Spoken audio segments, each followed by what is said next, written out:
This podcast is part of the Batman Universe Podcast Network, hosted by the BatmanUniverse.net. Check out everything related to Batman and the entire Bat family at the BatmanUniverse.net, including news and original content related to comics, movies, television, merchandise, video games, and more. Also, check out some of the other unique podcasts that TBU has to offer. Consider supporting this podcast by becoming a patron on Patreon. Even $1 can go a long way in supporting this content that you enjoy. Look for a link over at the BatmanUniverse.net to offer your support now. And now, on with the show. In 2008, a podcast was created with one goal: to bring Bat fans around the world news related to movies, comics, video games, television, merchandise, and so much more. And now, the Batman Universe Podcast has returned. Hello everyone and welcome to the latest episode of the TBU Podcast. Dustin and BJ and Scott are with me today, and today we are talking about, well, we're going back to the Batman, that awesome well that just keeps giving. We are talking about the recently released The Art of the Batman. This book came out from Abrams Books on April 19th. I actually wanted to review this soon after it came out. I was actually hoping that we were going to be able to get an advance copy so that we could release this closer to when it released. Unfortunately, that didn't happen, and we had to go the route of getting the book like everybody else. And because of that, it took a little bit of time to read the book. And then, as we all know, because of the lack of episodes the last couple of weeks, I was out of town for 2 weeks, so that made it also impossible to do this sooner. But I figured the first episode after we're back, we are going to talk about this, and we've got some other plans for the month as well, including our next TBU Ranks episode where we'll be ranking the Riddlers. That'll come later this month, and we've got a bunch of other stuff that we're going to be doing as well. So that being said, today we are talking about The Art of the Batman, and this is a pretty extensive book looking at the entire production of the Batman film that obviously just released. The book itself has a foreword by Matt Reeves. It's actually written by James Field. And he basically is compiling a lot of the information, but sharing a lot of the information that kind of like fills in the gap of what exactly some of this stuff is, you know, the thought process behind some of the designers and what they came up with and things like that. It's an extremely in-depth look. The book itself is separated into various sections, specifically focusing on the main characters more so than anything else. The very beginning is kind of the extensive look at Batman, the Batcave, the vehicles, a lot of the gadgets that he uses, and a ton of other ones that he doesn't even use in the film that maybe someday we will end up seeing in a future film. There's a bunch of stuff here that is expected. I'm saying this as I say expected in the sequels, but one thing that did get announced in the last 2 weeks while we were gone was that officially there is a sequel coming. I mean, I don't think there was any doubt that there was going to be a sequel, but Matt Reeves and Robert Pattinson will in fact be returning for the sequel. CinemaCon was happening and Warner Brothers was promoting a bunch of things. One of the first things that was part of the Warner Brothers presentation was Warner Brothers having Matt Reeves say that he's coming back with his crew to do to do another film, and he's already working on story ideas for the film, and that's great. And some of the stuff that is actually in this book that was not explicitly focused on or featured could end up in future sequels for the franchise. There's a lot of really good stuff. The immediate thing I want to just talk about is, I think a lot of people, well, I should say this, books like this I absolutely love. There isn't a movie, a big blockbuster Batman film that has released in probably the last, maybe not 20 years, because I don't think they had one for Batman Begins, but I'm pretty sure there was one for The Dark Knight, but I know that there was one for The Dark Knight Rises. There was one for Justice League. There was one for Batman v Superman. And even Lego Batman had one of a book similar to this. Not exactly the exact same thing, but it's one that looks at the behind the scenes of like the production and the ideas of the filmmakers, and kind of gives a great idea of what could have been, or other ideas that maybe didn't come to fruition or we didn't see on screen but are still existing. Personally, the one that I really, really enjoyed, because I'm also a Lego nut, is the Lego Batman book that was very similar to this, because there was all kinds of other concepts of other Batsuits and other designs and other villains they contemplated using and things like that to show up, because there were so many characters and so many villains and so many Batsuits that appeared. They even had more ideas that had yet to appear in the film that were in the book itself, and it was really cool to see. So these types of books are always really interesting for me, because I like getting a sense of how things came to be, what the inspirations were for them.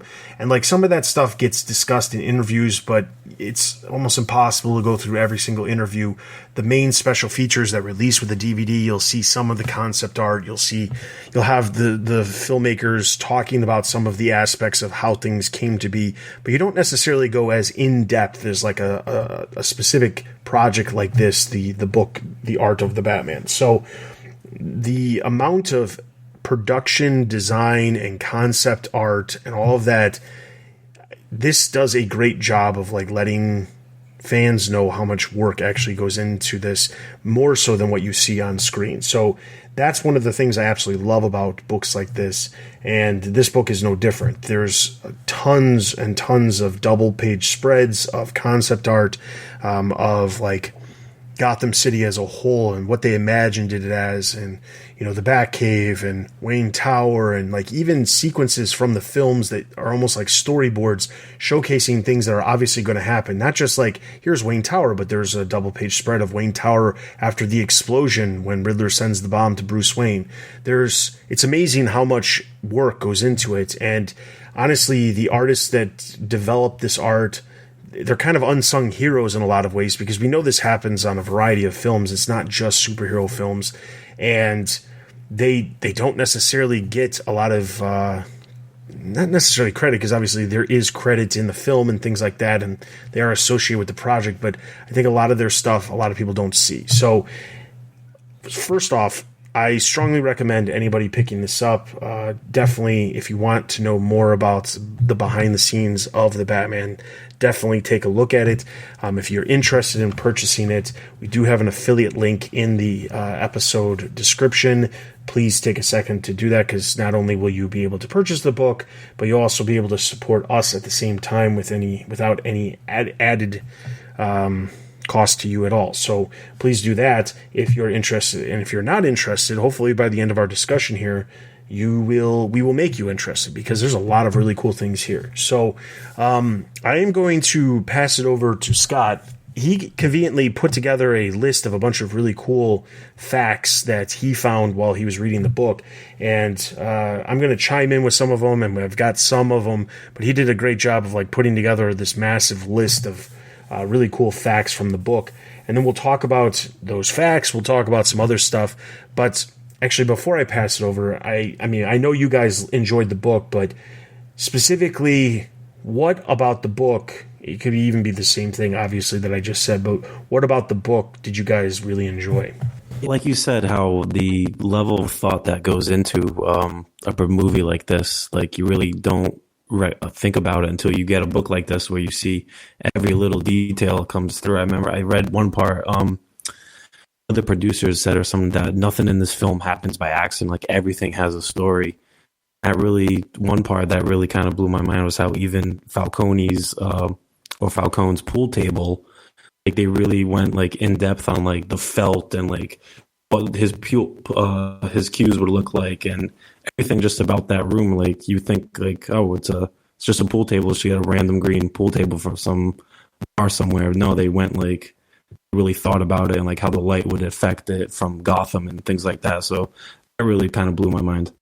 Yeah, I'd say it's interesting. I guess the thing that kind of struck me was like it's how detailed it is, obviously, but like when you watch the movie, you see like a lot of like the, 70s crime noir inspirations that like Matt Reeves has talked about in reviews and, we've talked about before. But like that, the more like you read throughout this book, the more you realize how married that is to like pushing the limits of like how we make movies and like what ways we approach the movie making process, or not we, but I guess the production team, not Matt Reeves, the production designer James Finland, their costume designer, everybody, how they are reanalyzing and reapproaching and finding new ways to like really bring this vision to the forefront. It's kind of neat to see both like the past and in a way like the future kind of represented in one book, and kind of told in uh, more or less straightforward, manner with a lot of nice, cool looking art. Yeah, there's a lot of amazing art, but one of the things that you have to dive into the book to actually get is these amazing facts that you'll learn from reading the book, and things that have come that honestly, a lot of these facts that you have gathered up here for us to discuss, a lot of them are not items that I've seen mentioned anywhere else, not in interviews, not in the making of videos and things like that. Some of these are amazingly out there as how could we not have learned about these sooner kind of situation. And so let's dive into some of those. Okay, so the first one, I think they mentioned it pretty early on in the book. Actually, my list is as I was reading it, so it kind of goes chronologically through the book. But they mentioned that, obviously there's a lot of inspirations, for this movie. Year one has been referenced, The Long Halloween, a 0 year, you could see President there. But I guess Matt Reeves, when he was at USC, his screenwriting teacher was actually Jeff Loeb. Famously of Batman Long Halloween, as well as a number of other titles, Dark Victory, Batman vs. Superman, the 2003, 2005, somewhere around there, series. But he's also more recently been associated with Marvel Television. He's no longer there anymore, but he was working with Marvel for the Marvel Television projects, the Netflix stuff, as well as Agents of S.H.I.E.L.D. and a bunch of other things too. So that is something that I was completely unaware of before the book actually came up, and it's really cool that just happens to be the case, because, I mean, USC is a extremely famous school for a lot of directors who end up becoming very big, but Jeff Loeb is not necessarily in the same caliber as, some of the alumni that have come out of there that are more well-known as far as filmmakers go. So it is really cool to know that just happens to be, there happens to be that, kind of backroom Batman connection between the two. And they wanted to, and Reeves wanted to tell a detective story from the get-go, and Loeb wrote some of the best mystery detective stories in Batman's history with Long Halloween, Dark Victory, Hush. Those are some of the best Batman stories out there. And maybe we can hope, we've talked about it before, but Hush as a villain, an upcoming sequel, knowing that connection, maybe that further, wills that into existence in a way. Exactly. Yeah. Another thing I had here, this is just something that I noticed throughout the book. But Reeves it's not always this word, it's a roundabout way, but multiple people they quote and talk to on the set of the movie basically describe Reeves not as perfectionist, but just very meticulous. Everything's, thought out, very far in advance and plotted out. And he really gets down into the minute, details of, not just the setting, but, as I think the production designer Chinlund says later, the sense of space, around them for the sets they're constructing and how the camera's going to work. And I thought that was interesting. And I feel like that's probably noticeable, when you look around, just at any shot in the movie, the scenery, just how put together and, how someone must have thought over, the background and, the lighting and this and that, the whole vibe. Yeah, it's interesting because I'm not surprised by that, and it actually goes back to that comment that BJ made earlier about how there's no accident for anything in the film. Everything has a reason for being what it is, and it speaks to not only Reeves being meticulous, but also just the people that he surrounds himself with. The people that he surrounds himself with are people who are also very meticulous and also very. They have a reason for doing things the way they're doing. It's not just we're throwing this in there for the sake of it. I don't know how many superhero films we've seen over the years, not necessarily just DC films, but Marvel films, that, there's these connections that you hear about after the film came out. James Gunn famously put in things in Guardians of the Galaxy that were hinting or like super, super hidden Easter eggs. And when people eventually found out that they were there or figured out that they were there, there was still stuff, I think, years after the film originally came out that still had yet to be found because he purposely was putting stuff in the film. Now, not necessarily in the same vein as like Easter eggs and things like that, but the fact that like they're thinking about, how would this building look like during the sunset or when the sun is rising, or how is this going to look when Batman's standing as Gotham is basically in despair, why is he covered in mud? I mean, obviously he's in water, at the end of the film, and he's, getting people out and saving people and things like that. But, that mud and all of that, it's really interesting to see that there is literally a reason for everything, as you put it earlier, BJ, with the book. So moving on, let's, the big part of like the beginning, section of the book, is obviously the Batsuit design and the utility belt. I thought this was kind of a confirmation. I kind of suspected this, but they confirmed in the book that the Batsuit was inspired by Lee Bermejo's covers or work for Batman Damned, and then they also took inspiration from a Russian pressure suit, which is something. The idea behind that being everything that they put into the suits and the costumes for all the characters has some kind of real world equivalent that they were inspired by, whether it's a military or police type of, garb. Yeah, that was really cool to see. Another comment you made that I'll just bring up now is the importance of seeing the stitching on the Batsuit, and using leather instead of rubber for the realism. It's interesting. Obviously, the reason why the stitching's there is because, as we all know, Bruce is making this stuff himself. He's not having this stuff, custom made by somebody overseas and having it flown into him or anything like that. He's creating everything himself.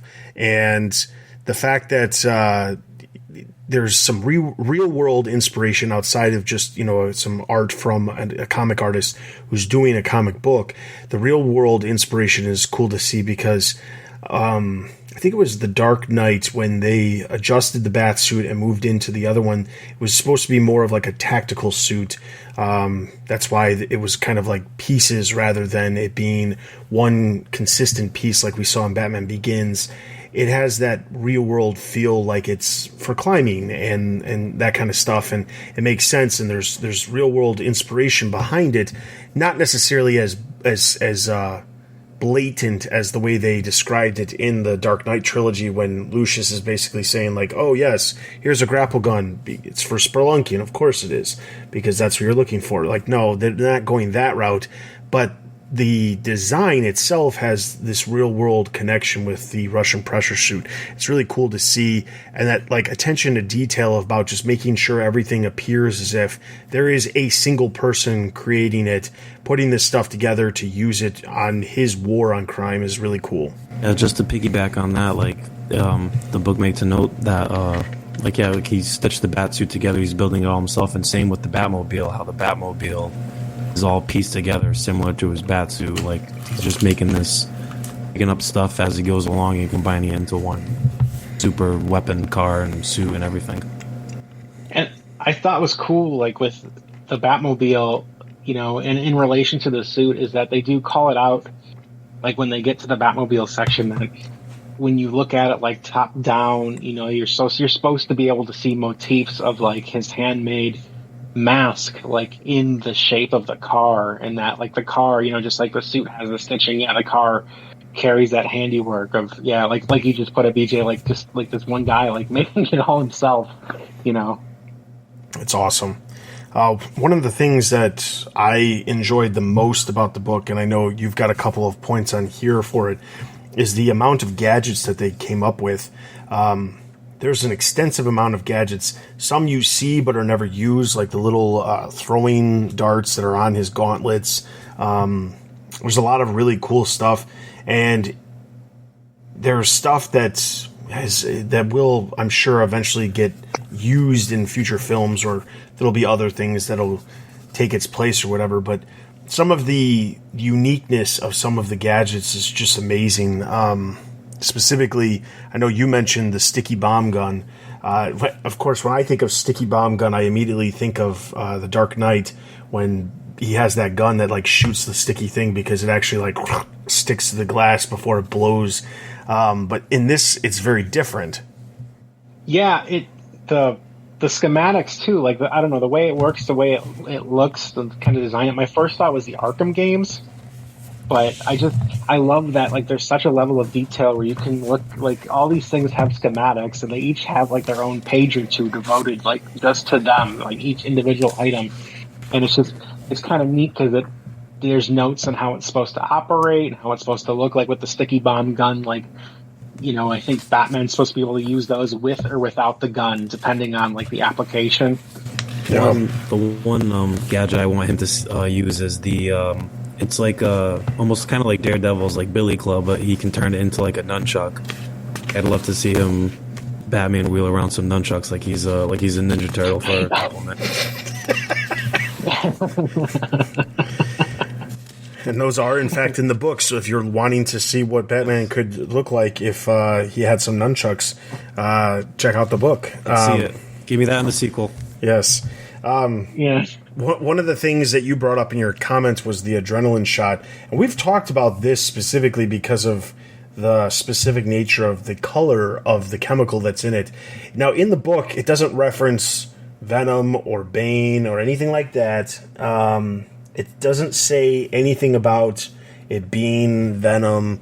It specifically says it's adrenaline, so I kind of guess to a degree that squashes it, but there has to be a reason why it's green. I mean, in some way, there has to be a reason it's green, because I don't know that I've ever seen adrenaline as green, so I'll just live on my mountain of believing that it could potentially be Venom in some alternate world. But like you said in your notes, it's based on actual police gear of an adrenaline shot, and I've seen this idea in some other projects. Nothing that I can specifically name off the top of my head, but I've seen this type of project in something else before, where you just give yourself a shot in the leg and it immediately, gives you a boost of adrenaline. So it's not that it's a new idea necessarily, but it's something that is obviously based off of something in real world, but also something that we've seen in other action films as well. Yeah. Something else I wanted to jump into too, because it's, obviously everything kind of ties back into the level of detail, but Wayne Tower's design, I know that's something we've talked about, in previous episodes, where it looks very ornate and it's very decadent, and it almost feels like otherworldly, like a castle or something. But it was interesting because the notes they had on it was that they wanted to make it look like it was something that was made maybe around like 1920, somewhere in there. And the way it looks is supposed to be kind of representative of like Bruce's mind. And so, the night, the Waynes are murdered, it starts to fall into this state of decay and detritus, and it's just kind of slowly crumbling because, Bruce isn't caring for it. It's supposed to, represent his mind, obviously. But it was interesting on that note, too, Matt Reeves referenced a documentary called Grey Gardens, which is, I don't know if you guys have ever seen it, but it's like a mother-daughter. They're famous, too. I can't remember what family they belong to, but they're living in this house, and they're the last of like their family, and they're just kind of, withering away in this house and everything's falling into this state of disrepair. And it's kind of like sad and depressing. It was actually even famously, they made a mockumentary of it for the Documentary Now show Bill Hader and Fred Armisen work on, where I think it's the first episode where they do Grey Gardens. But it's interesting that he took inspiration from that. And, if you look at like the house and the state of repair in that documentary, you look at kind of Wayne Tower again, you could see, where Matt Reeves got that inspiration a little bit. This idea that, Bruce, in a sense, mentally at least, is kind of, his personality is maybe withered away, in this tower along with the walls and, the lack of light and everything. Yeah, that Grey Gardens documentary, I've never seen it, but just looking up the description of the film, it says it explores the daily lives of two aging, eccentric relatives of Jackie Kennedy, the Edie Bouvier Beale and her mother, Edith, are the sole inhabitants of a Long Island estate. During the course of the documentary, they discuss their habits, desires, and former loves with filmmakers Albert and David Maysles. The women reveal themselves to be misfits with outsized engaging personalities. Much of the conversation is centered on their past, as mother and daughter now rarely leave home. So that is obviously the connection of Bruce Wayne never leaving home, except for when he's in his alter ego. I talked about in the book too how like he really could care less about his wealth, and that the look of the manor and the tower reflect on that. Like he really just doesn't. He's locked away Bruce Wayne, and he's just Batman 24/7. And then jumping over outside of the Batman stuff, specifically, there's a lot of talk about the various characters: Gordon, Penguin, Falcone, Catwoman, or Selina Kyle specifically, because as it's pointed out in the book itself, this is not meant to be Catwoman. This is meant to be Selina with a cat tweak. It's not necessarily the fully developed version of Catwoman that we all expect to see, which is interesting because the art that they used when talking about Catwoman specifically was Year One, and they use Year One as you mentioned earlier, Scott. They use Year One art a lot in the book. Mazzucchelli's art it showcases the Batsuit, and there's some different shots of Bruce Wayne as like the Drifter Bruce Wayne. It's not obviously referred to as the Drifter Bruce Wayne, but Bruce Wayne dressed down so that way he can blend in with, blend in amongst the normal citizens of Gotham, which we see translated into Drifter Bruce Wayne in the film itself. But Catwoman, the art they show, you can tell that like they were really pulling from that. The fact that she has the short hair, just like in Year One, she wears wigs and things like that. It's something that is not seen in as many stories outside of Year One. Not that it doesn't get seen, but it's very prevalent inside the pages of Year One. There's a couple of shots of Long Halloween during her chapter, but specifically they're talking about how this is a Catwoman who is yet to be fully realized. And I think that's 100% true, because outside of a little bit of a hint here or there, she's not blatantly walking around as Catwoman or being even called Catwoman. They reference her liking cats. She's kind of, she's obviously like a cat burglar when we first meet her, but she's not Catwoman. And it'll be interesting to see, because I wonder if she will return for the sequel. I hope she does, especially with the chemistry. I don't really want them to go to a route of like finding a new female character to pair Bruce Wayne with in every film, like we've seen in so many other versions of Batman. And I'd rather them stick to somebody who they can develop over the course of films alongside Bruce Wayne, rather than having to quickly change out the characters from film to film. But needless to say, if this was the intent to introduce the character so that she can be developed into a character like Catwoman later, I'm all in. Yeah, it makes sense, because, obviously, like the movie itself really is kind of an origin story for Batman, like his whole journey about learning to move away from the vengeance and be more of a hero. It makes sense that in turn, the other major players are kind of on a similar origin story journey on their own. And so, yeah, like Catwoman, it's proto Catwoman. And then, they even mentioned Penguin, it's also kind of like a proto Penguin story that in itself too, where it's just he's on his journey to becoming the Penguin that everybody kind of knows and expects from the comics, as well. So I guess it's kind of fitting though, in the sense that like they're all three of those three principal ones are just, in the same place, kind of, growing apart or together, I guess, in Batman and Catwoman's, situation while developing who they're ultimately going to be. It's actually, in a way, it's almost like that Gotham show, like realized as a much more contrite and concise and well put together movie. I see that face. Yeah, I'm definitely making a face because I think that's one of the only situations you could probably compare this film to Gotham, in a way where they took some characters that they could have developed, and instead they developed them a different way. But this is the good way in this film. So, yes.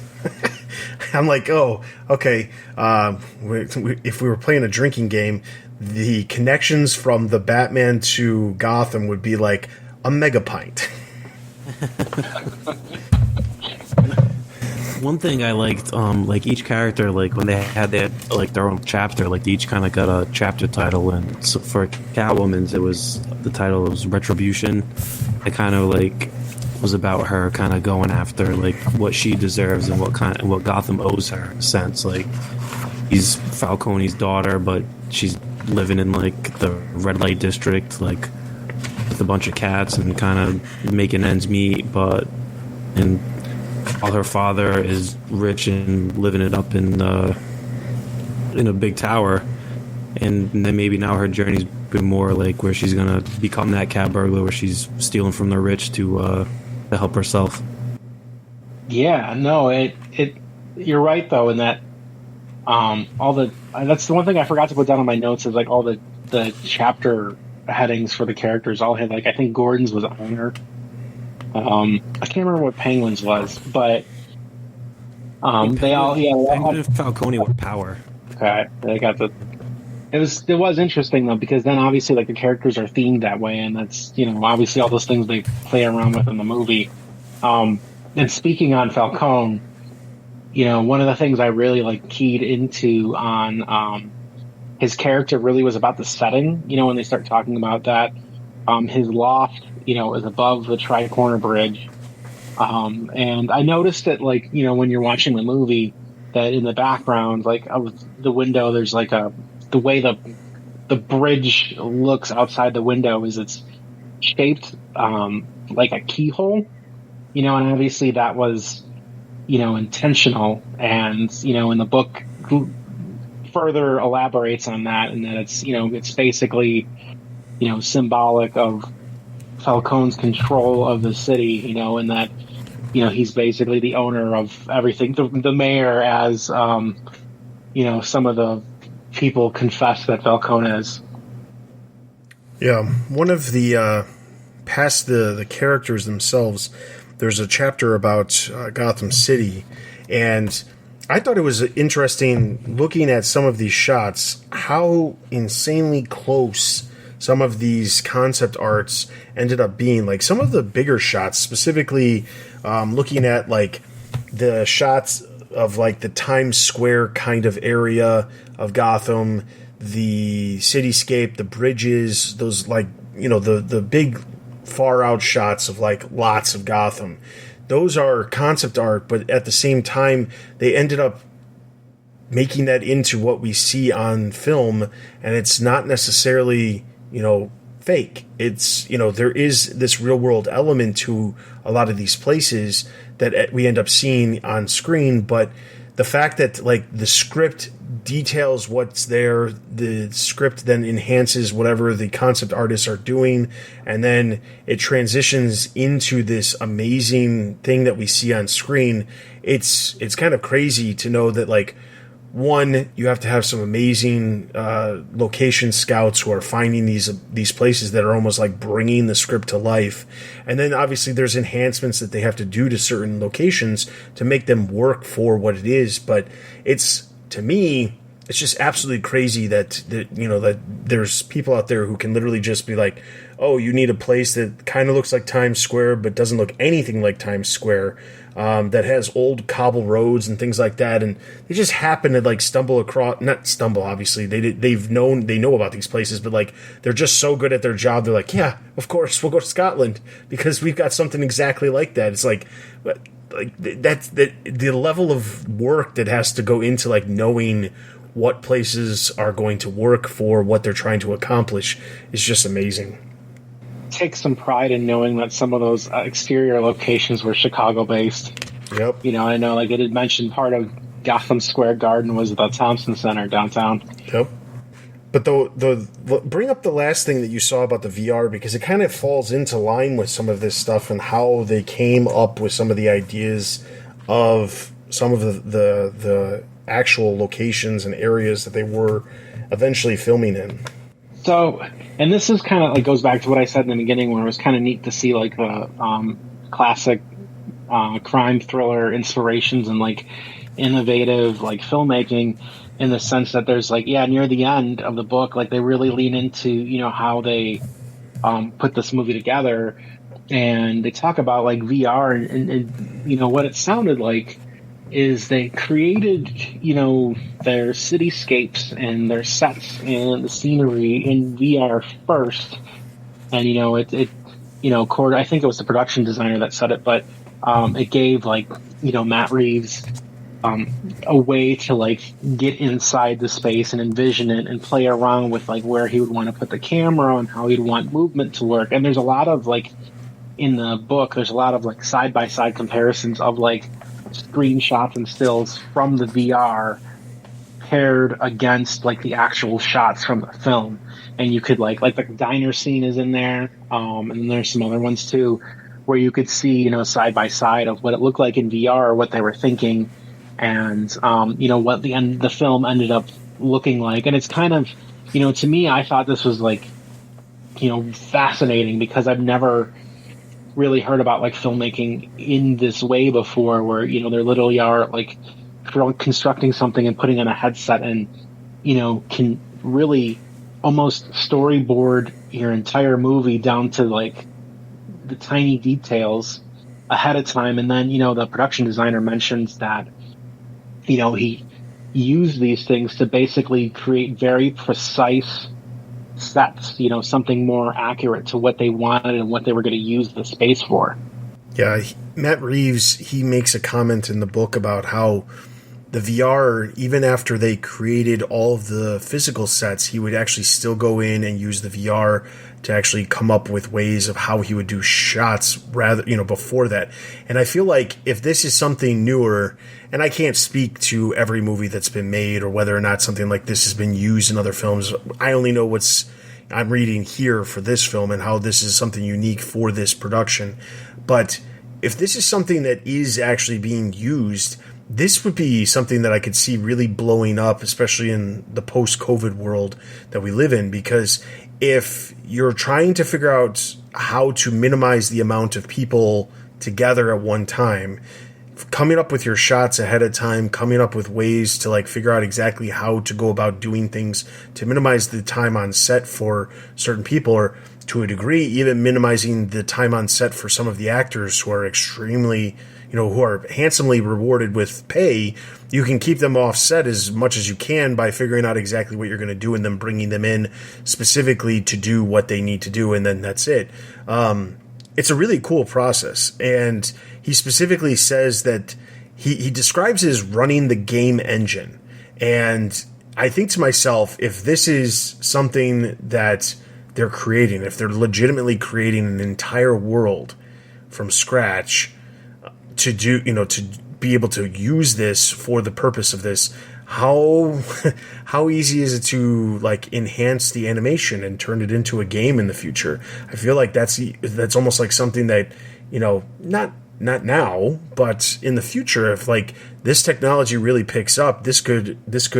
I mean, they're spending money on one way or the other. If they spend a little bit more money to make it into a game, I mean, you could really have some really dual projects coming out very easily from a lot of these productions. It's funny too, like for the VR, like it makes sense how one of the examples where like the end of the big Batmobile chase, where they show like the VR stills and in the real shots, and it's funny how the other example is the coffee diner scene where they show him busting up the Riddler, and they showed the little video game Riddler zooming in on the coffee cups. So it's just funny how even a small scene like that, they use VR. Yeah, it's really amazing.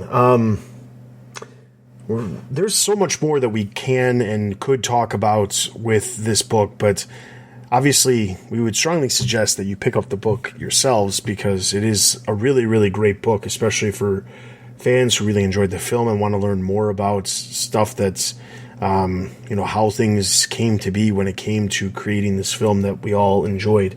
So again, I'm just going to plug it one more time. If you're interested in purchasing it, please check out the affiliate link in the description of the episode. Again, that does support us, doesn't cost you anything. You just got to click it and it'll take you straight to Amazon so you can purchase it. It's a great book.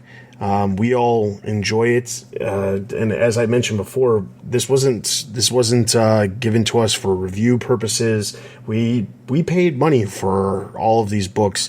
Each one of us have the book. We paid for it, and we're just here to discuss it because it's got some amazing stuff in it that we wanted to talk about and share in relation to the film itself. So with all of that being said, that's going to wrap up this episode. Be sure to check out our website, thebatmanuniverse.net, for all kinds of news related to movies, TV, merchandise, video games, comics, and everything else related to the Batman universe, including original content and reviews. We also have a number of podcasts outside of this podcast that you can check out, including one that focuses solely on the comics and other ones that focus on various characters like Tim Drake's Robin and Batgirl/Oracle, Barbara Gordon. And there's plenty of other projects that you can take a look at as well over on our site. Outside of that, if you are interested in following us on social media, we are on Twitter, Facebook, Instagram, YouTube, Discord. You can find social links, all of our social links, over on the top of our website. You can also find on our website different ways for you guys to support us, including Patreon. If you are a Patreon supporter at the middle tier, you do get access to these episodes earlier than everybody else, and they are unedited. And then the edited versions typically come out a couple days after the actual from the time we actually record. I typically try to release these literally within hours of us actually recording it, so you get those early. So that is something to consider if you are interested in that as well. Outside of that, we do have, like I said, a couple of episodes planned for the month, but we are looking for some ideas of things you guys would like us to talk about. So if you are interested in giving us ideas, you can leave comments on YouTube or on the website, or you can shoot us an email at tbu@thebatmanuniverse.net with any topics or things you'd like us to research or discuss. And it doesn't necessarily have to be something about the Batman, even though we have been talking about the Batman obviously a lot recently. There's plenty of other things that are part of the Batman universe. If there's something recently, I know as we're recording this, there's some stuff that's supposed to be releasing for Gotham Knights tomorrow morning. So maybe on the next episode we'll be talking about that, depending on what exactly is released. There's stuff always happening in the comic side of things that we could always talk about. So if there's things that you guys would like to hear our opinions on, be sure to let us know. With all of that being said, for BJ Scott and myself, thank you so much for listening to this episode of the TBU podcast. We will see you guys next time.